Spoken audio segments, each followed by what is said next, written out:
আসসালামু আলাইকুম রহমতুল্লাহি ওবরকাতুহু। সম্মানিত দর্শক, আজকের যে দিনটিতে আমি ভিডিও করছি বৃহস্পতিবার, ডিসেম্বর মাসের 9, জানুয়ারি মাসের 15 তারিখ। আজকের দিনে টাটকা খবর হলো যে জামাত খুবই বিপদে আছে। তাদের প্রথম বিপদ হলো যে তারা এনসিপির সঙ্গে জোট করেছে। প্রায় সবাই বলার চেষ্টা করছে যে এনসিপির সঙ্গে জোট করার কারণে তাদের গ্রহণযোগ্যতা কমেছে। এনসিপির সকল দায়-দায়িত্ব তাদেরকে নিতে হচ্ছে এবং এনসিপি যে তাদের বি টিম, এটি একেবারে সিল চাপ্পর দিয়ে তারা প্রমাণ করে দিয়েছে। আর সবচেয়ে বড় বিপদ হলো, আগামীতে যদি কোনো কারণে সেই জুলাই আগস্ট বিপ্লবের পুলিশ হত্যা এবং অন্যান্য যে বিষয়গুলো এখন ইন্ডিমিউনিটি দেওয়া হয়েছে, এই বিষয়গুলো যদি আবার আইনের আওতায় আসে, তাহলে এনসিপি এবং জামাতের এই যে ঐক্য, এই ঐক্য জামাতকে আবার দ্বিতীয় দফা ভোগাবে। যেভাবে 1971 সনের যুদ্ধাপরাধের দায় এবং বিচার তাদেরকে নিতে হয়েছে, এইরকম আরেকটি সমস্যা তাদেরকে মোকাবেলা করতে হবে। এটি জামাত বিরোধী যারা আছে বা জামাতের ব্যাপারে মোটামুটি লিবারেল, তারা এই ধরনের কথাবার্তা বলার চেষ্টা করছে। জামাত অন্য সবার মতো নিরুত্তাপ, কথাবার্তা কম, এবং তারা তাদের মতো কাজ করে যাচ্ছে। এর বাইরে যেটি হলো, সেটি জামাত বিএনপিকে চ্যালেঞ্জ জানানোর জন্য যে 11 দলীয় একটা ঐক্য জোট গড়ে তুলেছিল, সেই ঐক্য জোটে তাদের কতগুলো চমক ছিল। তাদের প্রথম চমক ছিল, তারা বীর মুক্তিযোদ্ধা এলডিপির সভাপতি জনাব অলি আহমেদ, তাকে তারা এই জোটের অংশীদার করেছিল। আর একজন বীর মুক্তিযোদ্ধা, বিএনপির আলোচিত নেতা, বহিষ্কৃত আলোচিত নেতা মেজর আখতারুজ্জামান রঞ্জন, তাকে জামাতে যোগদান করার সুযোগ তারা করে দিয়েছিল এবং মিস্টার আক্তার, তিনি যোগদান করেছেন জামাতে। এখন জামাতের একজন নেতা হিসেবে তিনি টেলিভিশন টকশোগুলোতে দাপিয়ে বেড়াচ্ছেন এবং জামাতের পক্ষে যে সকল ন্যারেটিভ জামাত কোনোদিন তৈরি করতে পারেনি, সেই ধরনের ন্যারেটিভ মেজর আক্তার এখন তৈরি করার চেষ্টা করছেন। এবং কিছুদিন পর জামাত যখন আরেকটু সুবিধাজনক অবস্থায় পৌঁছবে, তখন মেজর আক্তার বিএনপি ঘরানার অনেক গোপন তথ্য, অনেক গোপন কথা তিনি বলতে থাকবেন এবং প্রায় প্রতিদিনই তার সেই বক্তব্য দ্বারা বিএনপির কাপড় চোপড় নষ্ট হয়ে যাবে। আপনারা জানেন যে মেজর আক্তার খুব ঘনিষ্ঠভাবে শহীদ প্রেসিডেন্ট জিয়াউর রহমানকে দেখেছেন, বেগম খালেদা জিয়ার খুব স্নেহভাজন ছিলেন এবং একই সঙ্গে হাওয়া ভবন এবং জনাব তারেক রহমান সাহেবের সঙ্গে তার একটা দা কুমড়ার সম্পর্ক ছিল। এর বাইরে বিএনপির প্রায় সব লোকই মেজর আক্তারকে একজন বিশ্ব বেয়াদব হিসেবে মনে করত। তিনি পাঁচবার বহিষ্কার হয়েছেন। তো বহিষ্কার হওয়ার পরও তিনি বিএনপিকে ওন করতেন এবং বিএনপির অনেকগুলো বিষয়, গুপ্ত বিষয়, গোপন বিষয়, স্পর্শকাতর বিষয়, যেগুলো যদি তিনি ফাঁস করে দেন, বিএনপিকে ভীষণ রকম একটা বিব্রতকর অবস্থায় পড়তে হবে। তো সেই দিক থেকে এখন আখতারুজ্জামান সাহেবের মতো একজন অ্যাসেট বিএনপিকে ঘায়েল করার জন্য, যাকে বলা হয় মরণাস্ত্র বা ব্রহ্মাস্ত্র, এটি এখন জামাতের হাতে। এর বাইরে কর্নেল অলির সঙ্গে আর একজন লোক এসছেন, তিনি লেফটেন্যান্ট জেনারেল হাসান সরওয়ার্দী। জনাব হাসান সরওয়ার্দীর হাতে যে তথ্যগুলো রয়েছে, সেটা বিএনপির তথ্য আছে এবং আওয়ামী লীগের তথ্য আছে। পুরো সময়টিতে তিনি এই আমেরিকান সিআইএ, মোসাদ, তারপর বিএনপির তারেক রহমান সাহেব থেকে শুরু করে যারা কেন্দ্রীয় নেতা রয়েছেন, তাদের সহ শেখ হাসিনার অনেক গোপন বিষয় জানেন, যে বিষয়গুলো রাজনৈতিকভাবে যদি তিনি বলা শুরু করে দেন, সেটা বিএনপিকে এবং আওয়ামী লীগকে বিব্রত করবে। আর কর্নেল অলি তো যাকে বলা হয় জীবন্ত ডিকশনারি, ফটাফট করে তিনি অনেক কথা বলে দিতে পারবেন মুখস্থ। এইভাবে জামাত তার প্লটগুলো সাজাচ্ছে। তো সাজানোর পরেও এই মুহূর্তে যেটি সমস্যা দেখা যাচ্ছে, সেটা হলো তাদের জোট ভেঙে যাচ্ছে। চরমনাই পীর সাহেব আলাদা হয়ে যাচ্ছেন। মামুনুল হক মানে গত 17 মাস ধরে 17 বার তিনি সিদ্ধান্ত নিয়েছেন বিএনপির সঙ্গে থাকবেন নাকি জামাতের সঙ্গে থাকবেন। এবং শেষ পর্যন্ত তিনি এখন জামাতের সঙ্গে থাকছেন, আবার এখন থাকবেন কিনা সেটা নিয়ে একটা সিদ্ধান্তহীনতার মধ্যে আছেন একেবারে নির্বাচনের শেষ পর্যায়ে। তো এতে করে বিএনপি যারা লোকজন রয়েছেন তারা বিভিন্ন রকম খুশি হবেন যে জামাত গেল গেল গেল, কিন্তু আমার যেটা মনে হচ্ছে যে এই জিনিসগুলো জামাতের নাটক, এটা জামাতের একটা কৌশল। এবং এই যে জামাত এর যে ঐক্য যদি ভেঙে যায় সেটাও কৌশল, আর যদি ঐক্য আবার ফিরে আসে সেটাও কৌশল। আর আপনার যে অ্যাটেনশন, জনগণের যে অ্যাটেনশন, সেই অ্যাটেনশনটি এখন চলে আসছে জামাতের দিকে। কয়েকদিন যেমন দেখা গেল জনাব তারেক রহমান সাহেবকে নিয়ে খুব অ্যাটেনশন ছিল, কিন্তু এখন সেই অ্যাটেনশনটা আবার জামাত তাদের দিকে নিয়ে আসছে, যে কোনোভাবে হোক না কেন।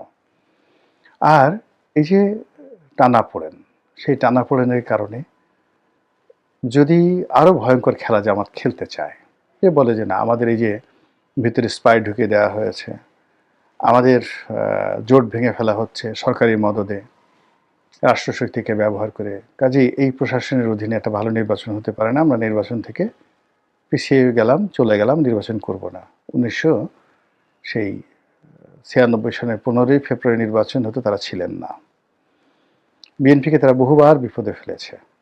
তো এইবার যদি তারা ঠিক জামাতের মতো একটা দল এনসিপিকে নিয়ে নির্বাচন থেকে তারা সরে পড়ে, ওটা সামাল দেওয়ার ক্ষমতা বিএনপিরও নেই, ডক্টর মোহাম্মদ ইউনূসেরও নেই। এবং সেক্ষেত্রে এই যে এখন যে সকল খেলাধুলা হচ্ছে, এটাকে তারা একটা ওসিলা হিসেবে নিতে পারে। এক। 2 নম্বর হলো যে এই যে জোট, সেই জোটকে যদি আবার তারা পুনর্গঠন করে, সেক্ষেত্রে আগামী যে 3 সপ্তাহ সময় আছে নির্বাচনের, এই 3 সপ্তাহ সময়ের প্রতি মিনিট বাংলাদেশের রাজনীতির জন্য, বিএনপির জন্য একটা বলতে গেলে রোজ হাসরের যে অবস্থা, শেষ কর্মদিবসের সময় মানুষের যেমন একটা তাড়াহুড়ো থাকে, ওইরকম একটি অবস্থা তৈরি হয়ে যাবে। এবং ইতিমধ্যে আপনারা জানছেন যে আজকের দিনের খবর হলো ডক্টর মোহাম্মদ ইউনূস জনাব তারেক রহমান সাহেবকে দাওয়াত দিয়েছেন চা খাওয়ার জন্য, চা নাস্তা খাওয়ার জন্য। এটাও একটা ঝামেলা তৈরি করবে, ভীষণ রকম ঝামেলা তৈরি করবে যে এখন তারেক রহমান সাহেবের সঙ্গে ডক্টর মোহাম্মদ ইউনূসের চা নাস্তা খাওয়ার কোনো প্রয়োজন নেই, নিড নট। ইলেকশনের শিডিউল ঘোষণা হয়ে গেছে। তো তিনি অন্য সব রাজনৈতিক নেতৃবৃন্দের মতোই ডক্টর ইউনূস কর্তৃক, বঙ্গভবন কর্তৃক, সরকার কর্তৃক তিনি যাকে বলা হয় মূল্যায়িত হবেন। এরবারে কেউ যদি তাকে একটু বেশি দেখানোর চেষ্টা করে বা একটু কম দেখানোর চেষ্টা করে, ওখানে ঝামেলা। এই যখন তাকে আলাদা করে চায়ের দাওয়াত দেওয়া হলো, এটা নিয়ে জামাত হইচই শুরু করবে। এবং এই চা ওনার কাছে রীতিমতো হেমলোকে পরিণত হয়ে যাবে যে এটা কি খেলাম। এখন ডক্টর মোহাম্মদ ইউনূস কেন তাকে এই সময়টাতে চায়ের দাওয়াত দিলেন, আর উনি এই চায়ের দাওয়াতে কেন যাবেন, বা আমি জানি না এখনো তিনি সিদ্ধান্ত নিয়েছেন কিনা যাবেন কিনা, এটা আমার মাথায় ঢুকছে না। ঢুকছে না এই কারণে যে কি বলবো, 2009 সনে 2009 সনে আমি প্রথম দেখলাম যে প্রশাসনের অনেক গুরুত্বপূর্ণ পদ এবং পদবিগুলোতে জামাতের লোক গিজ গিজ করছে। প্রধানমন্ত্রীর কার্যালয়, শেখ হাসিনার কার্যালয়, ক্যাবিনেট ডিভিশন, মানে ক্যাবিনেট সচিব, মানে যে কজনই ক্যাবিনেট সচিব হয়েছেন, আমি নাম বলবো না, আপনি খুঁজে দেখেন, শেখ হাসিনার জমানাতে প্রায় সবাই জামাতের লোক ছিলেন। এবং শেখ হাসিনা আওয়ামী লীগের যে কোনো লোকের চাইতে এই জামাতের লোকদেরকে বেশি ভালোবাসতেন, তারপরে নির্ভর করতেন। এবং আওয়ামী লীগের কোনো লোক যদি এসে এদের বিরুদ্ধে কোনো কথা বলতো, সঙ্গে সঙ্গে তিনি রিয়্যাক্ট করতেন। তো সেই দিক থেকে এখন বিএনপির যারা শীর্ষ নেতৃত্ব রয়েছেন, যাদের অনেকের সঙ্গে আমার কথাবার্তা হয়, তাদের 1 নম্বর ভয় হলো যে আপনি লন্ডন যে শহরটি, এটি তো আসলে জামাতে গিজ করে। লন্ডনে বিএনপি, আওয়ামী লীগ, মানে যারা খুব হই হুল্লোড় করে, মানে এই সকল নেতাদেরকে আপনি হাতে গুনতে পারবেন। কিন্তু বাংলাদেশের কমিউনিটিকে গাইড করে, লিড করে, তারপরে যেটাকে বলে কনভিন্স করে, তারপরে যেটাকে বলে কনফিউজড করে, যে বৃহৎ একটা রাজনৈতিক শক্তি, সেই শক্তিটা হলো জামাত এবং গুপ্ত। লন্ডনের মতো জায়গাতে তারা গুপ্ত। এই গুপ্ত থেকে লন্ডনের কত জামাতি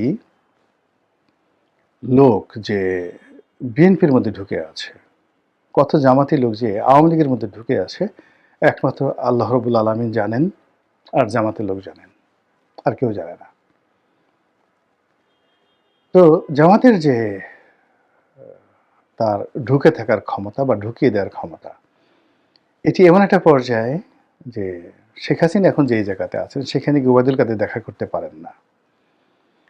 সেখানে ইচ্ছে করলে কলকাতাতে যারা আছেন প্রভাবশালী আওয়ামী লীগের নেতা, তারা যেতে পারে না। কিন্তু এমনও হতে পারে, দেখা গেল যে শেখ হাসিনার সঙ্গে একেবারে কাজের মেয়ে রহিমার মতো যদি কেউ থেকে থাকেন, ওই মানুষটি যে জামাতের না, একথা আমি বুকে হাত দিয়ে বলতে পারবো না। একই ঘটনা এখন তারেক রহমান সাহেবের লন্ডনে যারা খুব ঘনিষ্ঠজন ছিলেন, যাদেরকে ট্যাক্সও না দিয়ে, আমি ট্যাক্স না বলে ট্যাক্সও বললাম, যাদেরকে ট্যাক্সও না দিয়ে বিএনপির কোনো নেতা বাংলাদেশ থেকে গিয়ে দেখা করতে পারতেন না, এবং লন্ডনের কোনো নেতা, এমনকি মালেক সাহেবের মতো প্রভাবশালী লোকজন যাদেরকে ট্যাক্সও না দিয়ে তারেক রহমান সাহেবের কাছাকাছি যেতে পারেন নাই, এরকম অনেকের ব্যাপারে এখন খোদ বিএনপির যারা লোকজন, তারা বলার চেষ্টা করছেন এরা জামাতের লোক, এরা জামাতের গুপ্ত লোক। এবং এখনো পর্যন্ত সেই গ্রুপটি বিএনপির রাজনীতি নিয়ন্ত্রণ করছে। এবং তার একটা বাস্তব উদাহরণ, এই যে ঢাকার যে মিরপুর আসনে সানজিদা তুলির যে মনোনয়ন, আমি জাস্ট অনেকগুলো উদাহরণ দিতে পারবো, অনেকগুলো মনোনয়নের উদাহরণ দিতে পারবো, আমি শুধু একটা উদাহরণ আপনাকে দিলাম যে এই উদাহরণে এই সানজিদা তুলির মনোনয়ন দেওয়া হলো। সেই মনোনয়নে যাকে বলা হয় ওখানে এসে খালেক পরিবারকে বঞ্চিত করা হলো এবং তুলিকে দেওয়া হলো। কেন? কে করলো? এবং উদ্দেশ্য কি? আলটিমেট এটার গোল কি? ওখানে ইলেকশন যেভাবে হোক, সানজিদা তুলি থাকলে এখানে তুলি পরাজিত হবে, মীর কাসিম সাহেবের ছেলে বিজয়ী হয়ে যাবে মিরপুরের জায়গাতে। আর যদি নেতাকর্মীরা সবাই নামে, সেক্ষেত্রে স্বতন্ত্র প্রার্থী যদি সাজু থাকে ঠিক শেষ পর্যায়ে, সে হয়তো পাশ করতে পারে। তো এই যে এরকম একটা জিনিস সেখানে কেন হলো, কিভাবে হলো? কিংবা ঢাকা 10 আসন, যেটা ধানমন্ডি আসন, এখানে কেন ওই রবিউলকে দেওয়া হলো, কেন ব্যারিস্টার অসীমকে দেওয়া হলো না? কিংবা জনাব তারেক রহমান সাহেব ঢাকা 17 আসনে উনি যে প্রার্থী হলেন, শেষ সময় কে তাকে এখানে প্রার্থী হতে বললো বগুড়ার পরিবর্তে গুলশানের মতো জায়গাতে? মানে মূল ব্যাপারটা হলো ঢাকা 17 আসন বা ঢাকা 10 আসন, গুলশানের যে আসনটিতে পার্থক্য দেওয়া হতো, আর যেখানে যাকে বলা হয় ধানমন্ডিতে মাহবুবউদ্দিন খোকন, না ব্যারিস্টার যেটা মাহবুবউদ্দিন সাহেব ছিলেন, কিন্তু এটা আসলে আওয়ামী লীগের সিট। তো সেখানে এই যে হঠাৎ করে প্রার্থী দুজনই যোগ্যতা সম্পন্ন, কিন্তু রবিউলকে দেওয়া হলো, অসীমকে সেখানে বঞ্চিত করা হলো। কারণটা কি? এগুলো আপনি যখন বুঝতে পারবেন তখন দেখবেন যে বিএনপির অভ্যন্তরে অনেকগুলো মানে মানে শক্তি সেখানে কাজ করছে। আপনি সেই কোটা আন্দোলন, এখন ধরেন নুরুল হক নুরু, তারপরে রেজা কিবরিয়া, আম তারেক, এরা সবাই, রাশেদ, এরা সবাই এখন বিএনপির হ্যান্ডস। কিন্তু বিএনপি কি বুকে হাত দিয়ে বলতে পারবে যে নুরুল হক নুরু যেই দিন ঢাকা বিশ্ববিদ্যালয়ে এই কোটা আন্দোলন শুরু করেছিল, তখন ছাত্র দলের তারেক রহমান সাহেবের সাথে তার কোনো রকম কথাবার্তা ছিল, কোনো লেনদেন ছিল? এই নুরুল হক নুরু, রাশেদদেরকে গড়ে তুলে এই পর্যায়ে জামাতের ভূমিকা কি?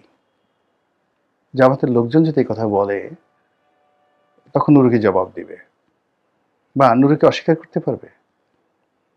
অথবা নুরু যখন ভিপি নির্বাচন করলো, সেই ভিপি নির্বাচন করার সময়টিতে জামাত তাকে যে সহযোগিতা করেছিল, আর তারেক রহমান সাহেব তাকে কি সহযোগিতা করেছিল, এই দুটো আপনি মিলানের পরে আপনি দেখেন যে যাদেরকে বিএনপির একদম কাছাকাছি ঢুকে দেওয়া হয়েছে এবং যাদের কারণে বিএনপির যে মূল স্রোতগুলো, শক্তিগুলো, মানে যাদের ডেডিকেশন বিএনপির জন্য অনেক অনেক বেশি, যখন বাংলাদেশে তারেক রহমান সাহেবের নাম নেওয়ার মতো কোনো মানুষ ছিল না। যখন তারেক রহমান সাহেবের পক্ষে একটা মিছিল করার লোক ছিল না, টকশোতে তার নাম, কোনো পত্রপত্রিকায় তার নাম নিষিদ্ধ ছিল, সেই সময়টিতে যারা বিএনপির নেতৃত্বকে আপহোল্ড করেছে, আমি রুমিন ফারহানের কথাই বলছি, তো সেই মানুষদেরকে বাদ দিয়ে যাদেরকে মনোনয়ন দেওয়া হয়েছে, তো এখন যেমন জুনায়েদ হাবিবি, এখন জুনায়েদ হাবিবি ওই এলাকার একজন আলেম, ওয়াজের মাদের বক্তব্য করেন, কিন্তু এমপি গিরি করার জন্য ফজলুল হক আমিনী সাহেবের যে অবস্থা ছিল, সেই অবস্থায় জুনায়েদ হাবিবি এখনো পৌঁছেননি। তাকে যদি আপার হাউজে দেওয়া হতো, অন্য একটি আসনে দেওয়া হতো, এটা ভালো হতো, দেখতে সর্বাঙ্গীন সুন্দর হতো। কিন্তু যে ভূমিকা রুমিন ফারহানা রেখেছেন, সেই ভূমিকার বিপরীতে এখন তাকে ঠেলে ঠেলে যখন বিরোধী পক্ষে ঠেলে দেওয়া হলো, ভবিষ্যতে রুমিন ফারহানা যদি জামাতে যোগদান করে, যদি সে আওয়ামী লীগে যোগদান করে, আমি তো আশ্চর্য হব না, মেজর আক্তারের মতো। তাহলে এই যে টোটাল জিনিসগুলো একটা এলোমেলো হয়ে গেছে, এবং প্রত্যেকটা যেখানে বিএনপি হিসাবগুলো এলোমেলো করে দিয়েছে, এবং বিএনপির নর্মাল মানুষ বিএনপির কাছ থেকে যে আশা করেছিল, সেই আশাগুলো তারা সেখানে একটা রিভার্স রেজাল্ট দিয়েছে। প্রত্যেকটা জায়গাতে আমার কাছে মনে হচ্ছে জামাতের একটা গুপ্ত চাল দিয়েছে, জামাত গুপ্ত চাল দিয়েছে। এক ধরনের চাল দিয়েছে যে তাদের ঘনিষ্ঠ যারা লোকজন রয়েছেন তারা বিএনপি রাজনীতির কেন্দ্রে চলে যায়। আর দ্বিতীয় চাল হলো বিএনপিকে যারা অতীতে সেভ করেছেন, যাদের কথা জনগণ শুনে, যাদের লেখা পড়ে, এবং যারা কোনো একটা কথা বললে সুধী সমাজ সেটা মেনে নেয়, সেই লোকগুলোকে বিএনপি থেকে ডিটাচ করে দেওয়া হলো, একেবারে সম্পূর্ণ ডিটাচ করে দেওয়া হলো এই যে গত কয়েক মাসে। ফলে আগামীতে ধরুন যারা কথা বলবে, এখন বিএনপির রাজপথে যথেষ্ট গুরুত্ব রয়েছে, কিন্তু আপনার কাছে কি মনে হয় মির্জা ফখরুল সাহেবের কথা আর মির্জা আব্বাস সাহেবের কথা কি এক? এই সময়টাতে সালাউদ্দিন সাহেবকে ওভার রেটিং করা হয়েছে, কিন্তু সালাউদ্দিন সাহেবের কথা আর গয়েশ্বর বাবুর কথা কি এক? গয়েশ্বরচন্দ্র রায়ের কখনো এক হবে না। গয়েশ্বর বাবুর যে ওয়েট, সেটা সালাউদ্দিন সাহেবকে আরও 10 বার, মানে তাকে জন্ম নিলেও তিনি একজন গয়েশ্বর বাবু হতে পারবেন না।